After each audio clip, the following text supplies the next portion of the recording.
الحمد لله نحمده ونستعينه ونستغفره ونعوذ بالله من شرور أنفسنا ومن سيئات أعمالنا من يهده الله فلا مضل له ومن يضلل فلا هادي له وأشهد أن لا إله إلا الله وحده لا شريك له وأشهد أن محمدا عبده ورسوله أما بعد فإن خير الحديث كتاب الله وخير الهدي هدي محمد صلى الله عليه وسلم وشر الأمور محدثاتها وكل محدثة بدعة وكل بدعة ضلالة وكل ضلالة في النار فأعوذ بالله السميع العليم من الشيطان الرجيم من همزه ونفخه ونفسه يا أيها الذين آمنوا اتقوا الله حق تقاته ولا تموتن إلا وأنتم مسلمون بسم الله الرحمن الرحيم يا أيها الناس اتقوا ربكم الذي خلقكم من نفس واحدة وخلق منها زوجها وبث منهما رجالا كثيرا ونساء واتقوا الله الذي تساءلون به والأرحام إن الله كان عليكم رقيبا يا أيها الذين آمنوا اتقوا الله وقولوا قولا سديدا يصلح لكم أعمالكم ويغفر لكم ذنوبكم ومن يطع الله ورسوله فقد فاز فوزا عظيما دین میں غلو کرنا یہ ایسا عمل ہے کہ جس کی وجہ سے آدمی مشرک ہو جاتا ہے، شرک میں داخل ہو جاتا ہے۔ غلو کیا ہے کہ کسی بھی معاملے میں حد سے تجاوز کر جانا،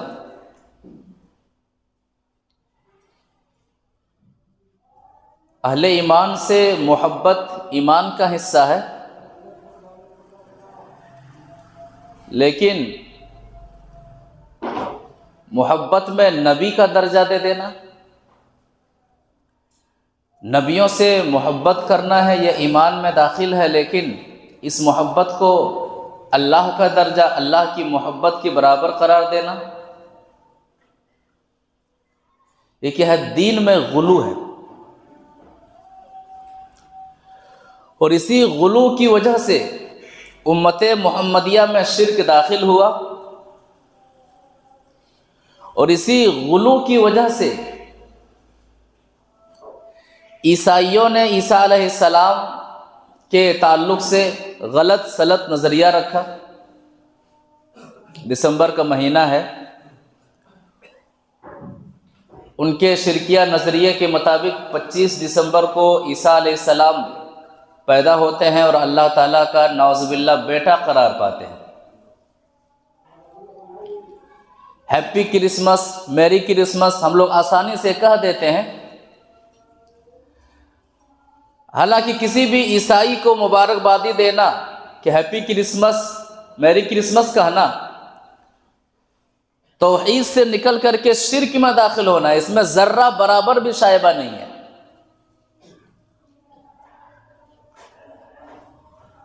اسلام میں اخلاق پیش کرنا ہے، لیکن جہاں پر تعلق کو بحال کرنے کے لیے آدمی کی توحید ختم ہو جائے، آدمی مشرک ہو جائے، وہ اخلاق نہیں ہے۔ اسلام کہتا ہے ٹھہر جاؤ، رک جاؤ۔ تو یہ ہیپی کرسمس یا پھر میری کرسمس کا جو معاملہ ہے، یہ غلو کا معاملہ ہے، اور یہ اتنا خطرناک معاملہ ہے کہ کسی کو اگر ہم بھیجتے ہیں، کسی کو بولتے ہیں، تو گویا کہ آپ کو اب مومن نہیں رہے، اب مشرک ہو گئے آپ۔ عیسیٰ علیہ السلام کی پیدائش کے تعلق سے قرآن کئی مقامات پر واضح فرماتا ہے۔ مثال کے طور پر سورہ مریم آیت نمبر 27 سے لے کر کے 30 تک پڑھتے جائیے، آیات کے مفہوم پر غور کیجئے کہ عیسیٰ علیہ السلام کی پیدائش اللہ تعالیٰ کی طرف سے کیسے ہوتی ہے، اور حقیقت یہ ہے کہ لفظ کن کے ذریعے سے عیسیٰ علیہ السلام وجود میں آتے ہیں۔ فاتت به قومها تحمل، عیسیٰ علیہ السلام کی ماں مریم عیسیٰ علیہ السلام کو لے کر کے اپنے قوم کے پاس آتی ہیں. قالوا یا مریم لقد جئت شیئا فریا، جب قوم والوں نے دیکھا کہ مریم نے بچے کو اٹھا لایا ہے، مریم سے بچہ جب مریم نے بچے کو جنا ہے، کہا اے مریم لقد جئت شیئا فریا، تحقیق کہ تو نے بہت ہی برا کام کیا ہے. اس لیے کہ شادی کے بغیر، نکاح کے بغیر بچے کی پیدائش آج کے زمانے میں بھی بہت ہی برا عمل ہے. اسی ذہن کو رکھتے ہوئے کہا کہ تو نے بہت ہی برا عمل کیا ہے. یا اخت ہارون ما کان ابوک امرأ سوء وما کانت امک بغیہ، اے ہارون کی بہن، تمہارے والد تو اچھے تھے، تمہارے والد برے نہیں تھے، وما کانت امک بغیہ، اور تمہاری ماں بدکار نہ تھی. پھر کیا بات ہے کہ تیرے ساتھ ایسا معاملہ ہوا، تو نے ایسی حرکت کیوں کی؟ فَأَشَارَتْ إِلَيْهِ، عیسیٰ علیہ السلام کی ماں نے الزام لگانے والے کو اشارہ کیا کہ دیکھو اسی بچے سے پوچھ لو، جو بچہ میں لے کر کے آئی ہوں اسی بچے سے پوچھ لو.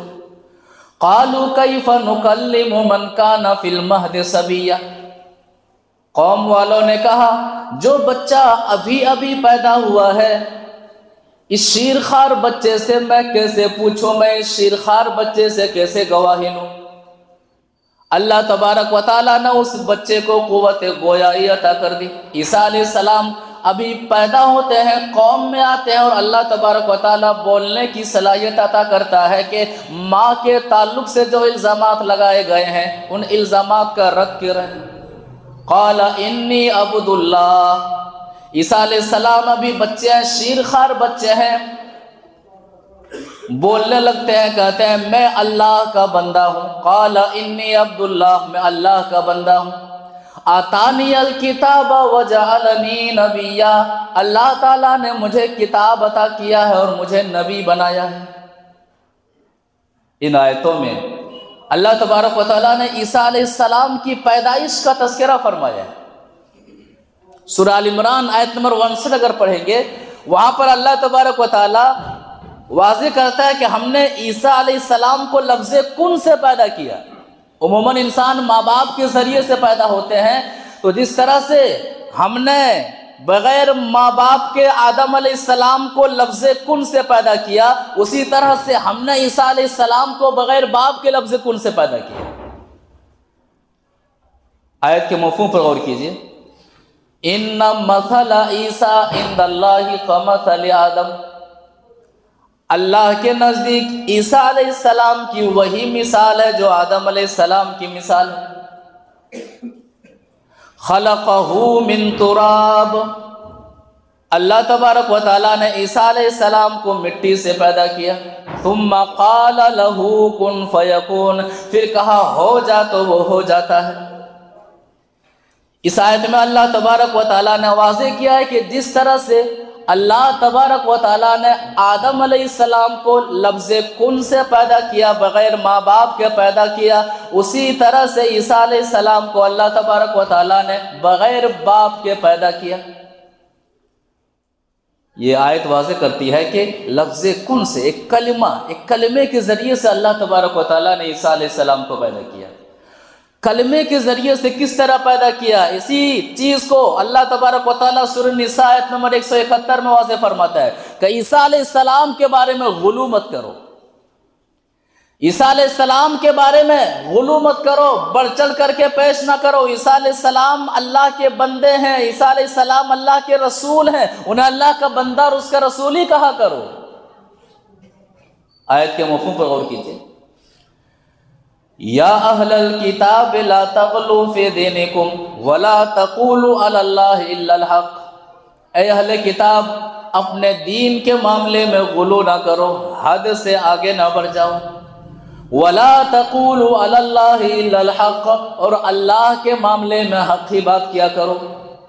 انما المسیح عیسی ابن مریم رسول اللہ وکلمتہ، بے شک مسیح عیسی ابن مریم اللہ کے رسول ہے اور اللہ کا کلمہ ہے، وہی اللہ کا کلمہ جو اللہ تبارک و تعالیٰ فرماتا ہے کن فیکون، یعنی لفظ کن کے ذریعے سے اللہ تبارک و تعالیٰ نے عیسیٰ علیہ السلام کو پیدا کیا۔ القاہا الی مریم وروح منہ، اللہ تبارک و تعالیٰ نے عیسیٰ علیہ السلام کو مریم کی طرف بھیجا، اور وروح منہ، عیسیٰ علیہ السلام اللہ تعالیٰ کی طرف سے روح ہیں۔ ہر آدمی اللہ تعالیٰ کی جتنی روحیں ہیں، جتنے لوگوں کی روحیں ہیں، یہ اللہ تعالیٰ کی طرف سے ہی روحیں ہیں، لیکن خاص کر کے عیسیٰ علیہ السلام کی روح کو اپنی طرف نسبت کر کے اللہ تعالیٰ یہ واضح کرتا ہے کہ عیسیٰ علیہ السلام کا مقام ہے، ان کی عظمت اور ان کی برتری کو اللہ تعالیٰ بیان فرماتا ہے۔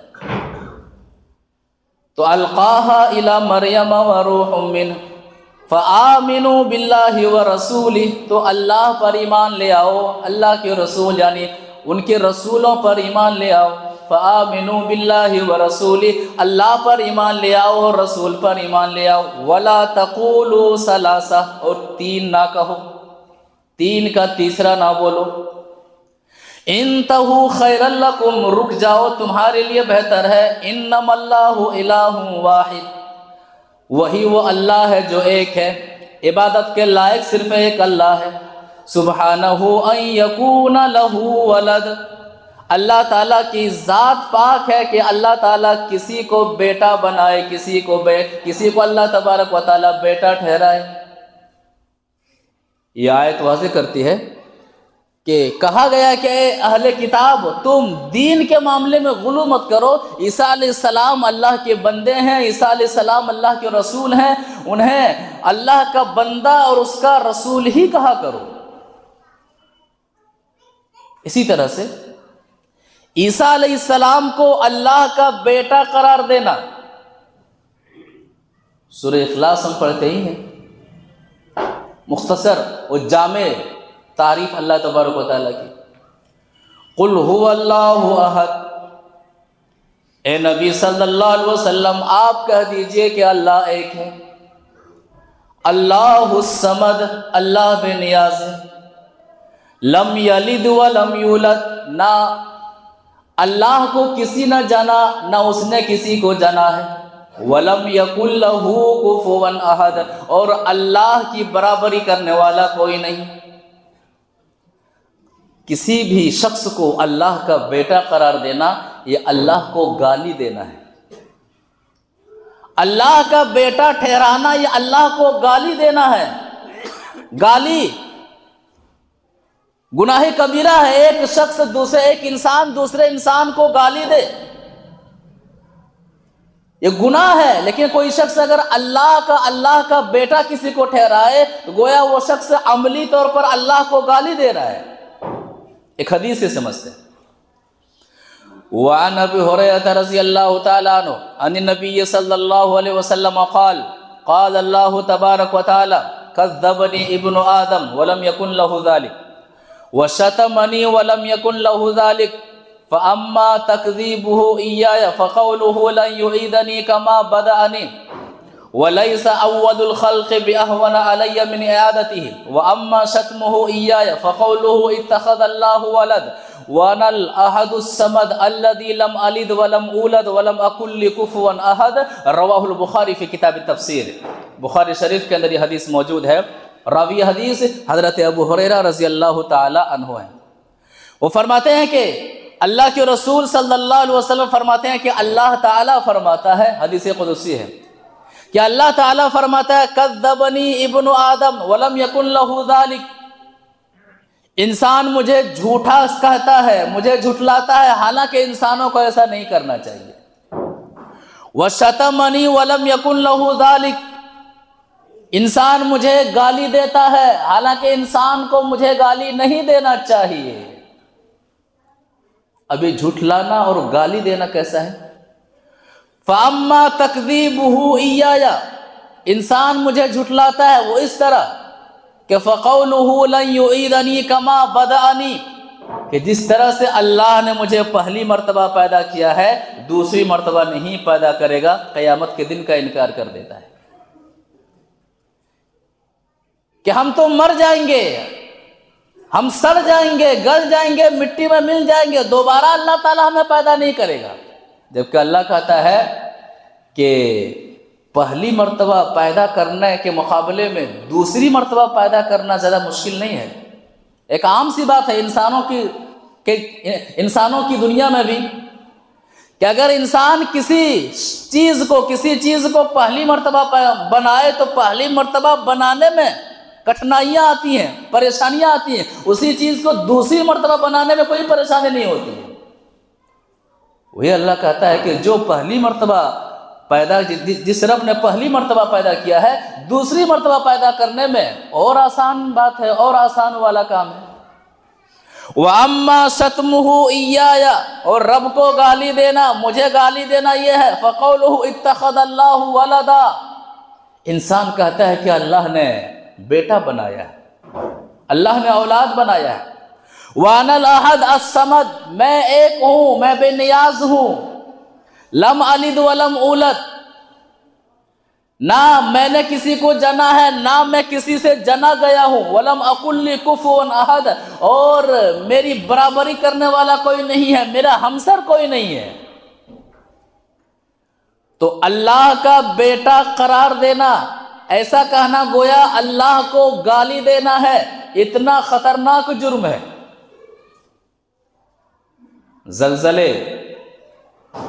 زلزلوں کا آنا اور اللہ کا بیٹا قرار دینا، زمین کا تہس نہس ہو جانا، زمین کا حرکت میں آنا، یہ اتنا بڑا جرم ہے کہ آدمی جب کسی کو اللہ کا بیٹا قرار دے یا پھر عیسیٰ علیہ السلام کو اللہ کا بیٹا قرار دے تو یہ کتنا بڑا جرم ہے۔ سورہ مریم آیت نمبر 88 سے لے کر 92 تک پڑھتے جائیے۔ وَقَالُوا اتَّخَذَ الرَّحْمَنُ وَلَدًا، انہوں نے کہا کہ رحمان نے بیٹا بنا لیا ہے۔ لَقَدْ جِئْتُمْ شَيْئًا إِدًّا، یہ لفظ کہہ کر کے تم نے اللہ رب العالمین کے تعلق سے بہت ہی بری اور بھدی بات لایا ہے۔ تَكَادُ السَّمَاوَاتُ يَتَفَطَّرْنَ مِنْهُ وَتَنشَقُّ الْأَرْضُ وَتَخِرُّ الْجِبَالُ هَدًّا، قریب ہے کہ آسمان پھٹ جائے، قریب ہے کہ زمین شق ہو جائے، قریب ہے کہ پہاڑ ریزہ ریزہ ہو جائے۔ ان دعوا للرحمن ولدا، کہ وہ ثابت کرتے ہیں کہ رحمان نے اولاد بنایا ہے۔ یہ اتنا بڑا جرم ہے کہ جب کوئی بندہ یہ کہتا ہے کہ رحمان نے اولاد بنایا ہے یا پھر عیسیٰ علیہ السلام اللہ کے بیٹے ہیں، اتنا بڑا جرم ہے۔ قریب ہے کہ آسمان پھٹ جائے، قریب ہے کہ زمین شق ہو جائے، اور قریب ہے کہ پہاڑ ریزہ ریزہ ہو جائے۔ وَمَا يَنبَغِي لِلرَّحْمَنِ أَن يَتَّخِذَ وَلَدًا، رحمان کے خلاف یہ بات ہے کہ رحمان کسی کو اولاد بنائے، کسی کو بیٹا بنائے، یہ رحمان کی شان کے خلاف ہے، تو بہت بڑا جرم ہے۔ میری کرسمس، ہیپی کرسمس کہنا گویا کہ ان کے عقیدے میں شمولیت اختیار کرنا ہے، توحید سے نکل کر کے شرک میں داخل ہو جانا ہے، مشرک بن جانا ہے، اور زندگی میں جو سب سے عظیم دولت ہدایت ہے، ہدایت کو کھو دینا ہے۔ لہذا ایک مسلمان کو ایسے مواقع پر ان سب کلمات سے پرہیز کرنا چاہیے اور بچنا چاہیے، اور ضرور بچنا چاہیے۔ اس امت کے اندر بھی جو شرک آیا ہے وہ غلو کی وجہ سے ہی آیا ہوا ہے۔ اللہ کے رسول صلی اللہ علیہ وسلم نے ایک موقع پر فرمایا تھا کہ عیسیٰ علیہ السلام کی طرح میرے معاملے میں بھی غلو سے کام نہ لینا، میرے معاملے کو بڑھا چڑھا کر کے پیش نہ کرنا۔ ایک حدیث سے سمجھتے ہیں۔ وعن ابن عباس رضی اللہ تعالی عنہما سمع ابن عمر یقول یخطب علی المنبر سمعت النبی صلی اللہ علیہ وسلم یقول لا تطرونی کما طرت النصارى ابن مریم فَإِنَّمَا أَنَا عَبْدُهُ فَقُولُوا عَبْدُ اللَّهِ وَرَسُولُهُ رواہ البخاری فی کتاب الانبیاء، بخاری شریف کے اندر یہ حدیث موجود ہے۔ راوی حدیث حضرت عبداللہ بن عباس رضی اللہ تعالیٰ عنہما ہے۔ وہ فرماتے ہیں کہ حضرت عمر بن خطاب رضی اللہ تعالیٰ عنہ کو میں نے خطبہ دیتے ہوئے سنا، وہ فرما رہے تھے کہ لوگوں میں نے نبی صلی اللہ علیہ وسلم کو فرماتے ہوئے سنا، آپ فرما رہے تھے لا تطرونی کما اطرت النصارى ابن مریم، کہ جس طرح سے نصارہ نے عیسیٰ علیہ السلام کے معاملے میں غلو کیا، عیسیٰ علیہ السلام کو اللہ کا بیٹا قرار دے دیا، عیسیٰ علیہ السلام کو تین کا تیسرا کہا، عیسیٰ علیہ السلام کے معاملے میں ان کا عقیدہ گڑبڑ ہوا، اسی طرح سے میرے بارے میں تم عقیدہ مت رکھنا، مجھے بڑھا چڑھا کر کے پیش نہ کرنا۔ فَإِنَّمَا عَبْدُهُ، عیسیٰ علیہ السلام کیا تھے؟ اللہ کے بندہ، اللہ کا بندہ تھے۔ فَقُولُوا عَبْدُ اللَّهِ وَرَسُولُهُ، مجھے بھی اللہ کا بندہ اور اس کا رسول ہی کہا کرو، میں اللہ کا بندہ اور اس کا رسول ہی ہوں۔ تو عیسیٰ علیہ السلام اللہ کے بندے ہیں، اور عیسیٰ علیہ السلام کو اللہ کا بندہ اور اللہ کا رسول ہی کہا کرو، اور جس طرح عیسیٰ علیہ السلام اللہ کے بندے اور رسول ہیں، اسی طرح سے میں بھی اللہ کا بندہ ہوں اور اللہ کا رسول ہی ہوں۔ تو جس طرح سے عیسائی شرک کے معاملے میں عیسیٰ علیہ السلام کی شخصیت کو گڑبڑ کر کے رکھ دیا، امت محمدیہ میں ایسے لوگ پیدا ہوئے جنہوں نے اللہ کے رسول صلی اللہ علیہ وسلم کے تعلق سے غلو سے کام لیا، اور یہ امت شرک میں مبتلا ہو گئی۔ اللہ کے رسول صلی اللہ علیہ وسلم نے اپنے بارے میں کیا فرمایا تھا؟ ایک حدیث سے سمجھتے ہیں۔ وعن ابی ہریرہ رضی اللہ تعالیٰ عنہ قال قال رسول اللہ صلی اللہ علیہ وسلم اللہم لا تجعل قبری وثنا لعن اللہ قوما اتخذوا قبور انبیائہم مساجدا، رواہ احمد فی مسند احمد کے اندر یہ حدیث موجود ہے۔ راوی حدیث حضرت ابو ہریرہ رضی اللہ تعالی عنہ ہیں، وہ فرماتے ہیں کہ اللہ کے رسول صلی اللہ علیہ وسلم نے فرمایا اللہم لا تجعل قبری وثنا، اے اللہ میری قبر کو بت نہ بنانا، عبادت کرنے کی جگہ نہ بنانا، ایسا نہ بنانا کہ لوگ مجھ سے مانگنے لگیں۔ جو حقوق اللہ تعالیٰ کے ہیں، اللہ تعالیٰ کے حقوق کو نکال کر کے میرے حوالے کر دے۔ اس امت نے تو اللہ کے رسول کو اللہ کا حق دینا ہے تو اور بات ہے، عام بندوں کو اللہ کا حق دے دیا۔ عام بندوں کو لوگوں نے اللہ کا ولی، خود سے اللہ کا ولی بنایا، انہیں اللہ بنایا، انہیں اولاد دینے والا سمجھا، انہیں بگڑی بنانے والا سمجھا۔ ان کے سامنے جھکا جائے، ان کے سامنے سجدہ کیا جائے، ان سے مانگا جائے، یعنی اللہ کے جو حقوق ہیں، اللہ کے حقوق کو نبیوں کو دینا تو دور کی بات ہے، جو عام بندے ہیں عام بندوں کے حوالے کر دیا۔ تو اللہم لا تجعل قبری وثنا، اے اللہ میری قبر کو بت نہ بنانا، عبادت گاہ نہ بنانا۔ لعن اللہ قوما اتخذوا قبور انبیائہم مساجدا، اس قوم پر اللہ تبارک و تعالیٰ کی لعنت ہو، اس قوم پر اللہ تبارک و تعالیٰ کی پھٹکار ہو جنہوں نے اپنے نبیوں کی قبروں کو سجدہ کرنے کی جگہ بنا لیا، جنہوں نے نبیوں کے معاملے میں اتنا غلو کیا کہ اللہ کا حق نبیوں کے حوالے کر دیا، اللہ کے حقوق کو نبیوں کے حوالے کر دیا۔ تو اس امت کے اندر بھی جو شرک آیا غلو کی وجہ سے، اور اللہ کے رسول صلی اللہ علیہ وسلم واضح طور پر کر رہے ہیں، واضح طور پر بیان فرما رہے ہیں کہ عیسیٰ علیہ السلام کے تعلق سے جس طرح سے عیسائیوں نے غلو کیا، میرے تعلق سے غلو مت کرنا۔ عیسیٰ علیہ السلام کے تعلق سے عیسائیوں نے غلو کیا، اور یہ امت بھی نبی صلی اللہ علیہ وسلم کے تعلق سے غلو کے شکار ہو گئی۔ یہ شرک ہے، یہ شرک ہے، اور شرک کی اصل وجہ غلو کا شکار ہو جانا، دین کے معاملے میں غلو کرنا، حد سے آگے بڑھ جانا۔ نبی صلی اللہ علیہ وسلم سے اللہ تعالیٰ خطاب فرماتا ہے آپ کو بھی اس جرم سے بچنا ہے، ورنہ آپ کا معاملہ بھی خطرناک ہوگا۔ اللہ تبارک و تعالیٰ سورۃ الشورى آیت نمبر 213 اور 214 میں فرماتا ہے فَلَا تَدْعُ مَعَ اللَّهِ إِلَٰهًا آخَرَ فَتَكُونَ مِنَ الْمُعَذَّبِينَ، اے نبی صلی اللہ علیہ وسلم فلا تدعوا مع اللہ الہ آخر، اللہ کے ساتھ کسی دوسرے معبود کو نہ پکاریے، اللہ کے ساتھ کسی دوسرے معبود کا حوالہ مت دیجیے۔ فتکون من المعذبین، دین کے معاملے میں اے نبی صلی اللہ علیہ وسلم اگر آپ بھی غلو کا شکار ہو جاتے ہیں، آپ کا معاملہ بھی ایسا ہوتا ہے کہ اللہ کے ساتھ کسی اور کو الہ بنا دینا، آپ کے ساتھ یہ معاملہ ہو جائے، اللہ کے علاوہ کسی اور کے سامنے رکوع کرنا، کسی اور کے سامنے سجدہ کرنا، کسی اور کو نفع اور نقصان کا مالک سمجھنا، یہ عقیدہ اگر آپ کی زندگی میں آ جائے، فتکون من المعذبین، تو آپ کا شمار بھی عذاب دیے جانے والوں میں ہوگا، آپ بھی قیامت کے دن بچ نہیں پائیں گے، آپ کو بھی قیامت کے دن چھٹکارا حاصل نہیں ہونے والا ہے۔ وَأَنذِرْ عَشِيرَتَكَ الْأَقْرَبِينَ، اور اے نبی صلی اللہ علیہ وسلم اپنے قرابت داروں کو توحید کی دعوت دے دیجئے، شرک سے نفرت کرنے کی دعوت دے دیجئے۔ سورۃ النحل آیت نمبر 20، 21 اور 22 میں اللہ تعالیٰ فرماتا ہے وَالَّذِينَ يَدْعُونَ مِن دُونِ اللَّهِ، جو لوگ اللہ کے علاوہ کسی اور کو پکارتے ہیں،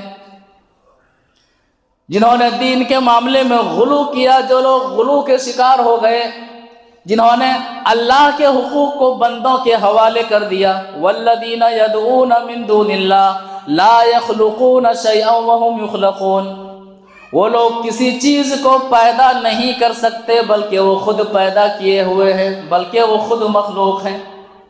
اموات غیر احیاء، مردہ ہیں، زندہ نہیں ہیں۔ وما یشعرون ایان یبعثون، اور جو لوگ قبروں میں مدفون ہیں انہیں اپنے بارے میں پتہ نہیں ہے کہ کب مجھے اٹھایا جانا ہے۔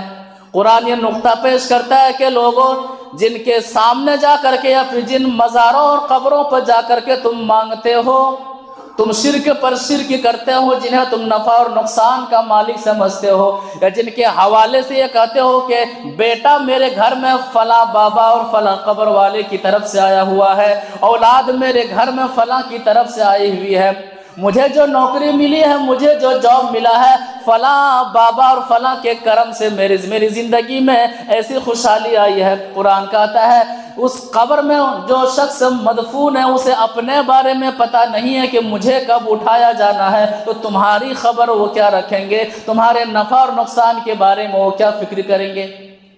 الہکم الہ واحد، تمہارا معبود ایک ہی معبود ہے۔ تو جس طرح سے عیسائیوں نے دین کے معاملے میں غلو کیا، اس امت کے اندر بھی جو شرک آیا غلو کی وجہ سے شرک آیا، ایمان والوں کے تعلق سے غلو کیا، انبیاء کرام کے تعلق سے غلو کیا، لہذا دین کے معاملے میں غلو کرنا یہ بہت ہی بڑا جرم ہے، بہت ہی خطرناک جرم ہے۔ لہذا دین کو سمجھا جائے، قرآن و حدیث کی روشنی میں دین کو سمجھا جائے، دین کو پڑھا جائے تو قرآن و حدیث کو سامنے رکھ کر کے دین کو پڑھا جائے اور دین کو سمجھا جائے، ورنہ امت شرک میں مبتلا ہو گئی۔ وجہ یہ ہے کہ دین کے اندر غلو سے کام لیا گیا۔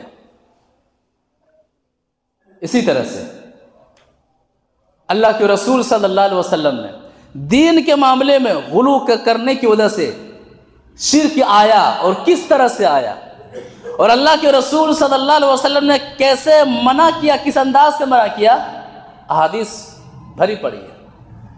ان میں سے وعن ابی مرثد الغنوی رضی اللہ تعالی عنہ قال قال رسول اللہ صلی اللہ علیہ وسلم لا تجلسوا على القبور ولا تصلوا الیہا، رواہ مسلم فی کتاب الجنائز، مسلم شریف کے اندر یہ حدیث موجود ہے۔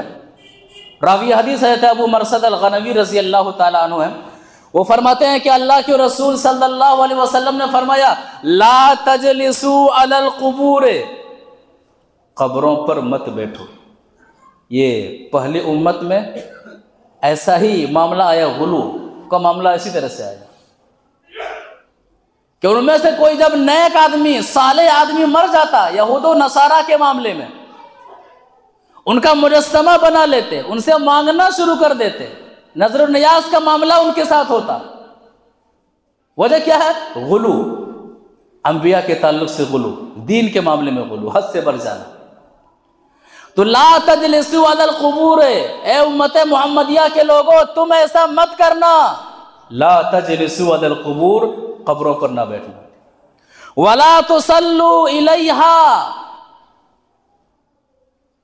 عیسائیت میں یہودیت میں لوگوں نے نبیوں کی قبروں کو سجدہ کرنے کی جگہ بنا لیا، عیسائیوں نے عیسیٰ علیہ السلام کو اللہ کا بیٹا قرار دے دیا، انہیں اللہ بنا دیا، اللہ سمجھ لیا عیسیٰ علیہ السلام کو، یہاں تک انہوں نے کیا۔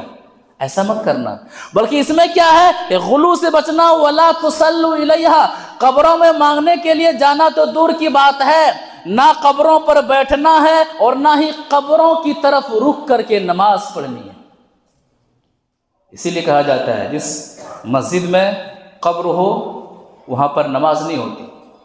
کیوں؟ شریعت یہ نقطہ پیش کرتی ہے کہ مسجد کے احاطے میں قبر ہو تو وہ مسجد نہیں، وہ قبرستان ہے، اور قبرستان میں نماز پڑھنا منع ہے۔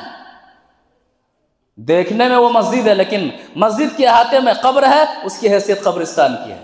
تو لا تجلسوا علیہا، نہ قبروں پر بیٹھنا ہے، ولا تصلوا الیہا، اور نہ اس کی طرف رک کر کے نماز پڑھنی ہے۔ کیوں؟ تم سے پہلی امتیں جو برباد ہوئیں، ہلاک ہوئیں، دین میں غلو کرنے کی وجہ سے، انبیاء کرام کے تعلق سے غلو کرنے کی وجہ سے، تم ایسا مت کرنا۔ اللہ کے رسول صلی اللہ علیہ وسلم واضح انداز میں اپنی امت کو واضح کر رہے ہیں، اپنی امت کے سامنے واضح انداز میں بیان کر رہے ہیں، ایسا کرنا کھلم کھلا شرک ہے، ایسا کرنے سے ایمان چلا جاتا ہے، ایسا کرنے سے توحید کا جنازہ نکل جاتا ہے، لہذا تم ایسا کام مت کرنا۔ تو دین میں غلو، دین کے معاملے میں غلو، یہ اللہ تعالیٰ کی طرف سے بہت ہی بڑا جرم ہے۔ اللہ کے رسول صلی اللہ علیہ وسلم نے واضح کیا ہے کہ تم سے پہلی قومیں ہلاک ہوئی، برباد ہوئی، تباہ ہوئی انبیاء کرام کے تعلق سے غلو کرنے کی وجہ سے۔ تم سے پہلی قومیں جہنمی ہوئی، تم سے پہلی قومیں راہ راست سے بھٹک گئیں انبیاء کرام کے تعلق سے غلو کرنے کی وجہ سے، یہاں تک کہ عیسائیوں نے عیسیٰ علیہ السلام کو اللہ کا بیٹا بنا لیا۔ تم ایسا مت کرنا، میں اللہ کا بندہ ہوں، مجھے اللہ کا بندہ اور اس کا رسول ہی کہنا۔ اللہ تعالی ہمیں دین کے معاملے میں غلو کرنے سے بچنے کی توفیق عطا فرمائے۔ جو لوگ قرآن و حدیث سے دور ہو کر کے غلو کے شکار ہیں، شرک کے شکار ہیں، توحید ان کی زندگی میں نہیں ہے، اللہ تعالیٰ انہیں توحید کی سمجھ عطا فرما، شرک سے نفرت کرنے کی توفیق عطا فرما۔ پروردگارہ جو لوگ قرآن و حدیث سے دور ہیں انہیں قرآن و حدیث سے قریب ہونے کی توفیق عطا فرما۔ پروردگارہ جو لوگ قرآن و حدیث کے مطابق عمل کر رہے ہیں ان کے عمل کو تو جنت میں جانے کا ذریعہ بنا دے، میدان محشر میں کامیابی کا ذریعہ بنا دے، قبر کی تنہائی میں روشنی کا ذریعہ بنا دے۔ جو لوگ